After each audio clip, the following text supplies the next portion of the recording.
Learn how to duplicate an existing machine in your Nayax Core. On your Nayax Core Management Suite, click on Administration.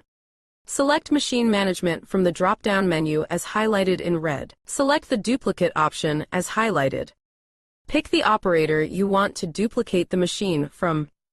Choose the machine you want to duplicate.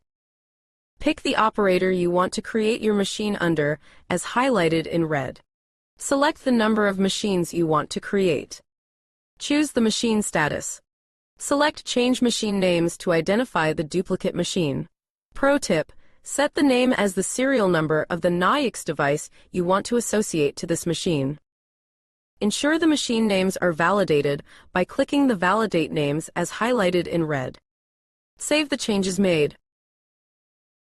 Once the changes have been successfully saved, you will see the green pop up. Thanks for watching. We ask you to please help us help you by leaving feedback.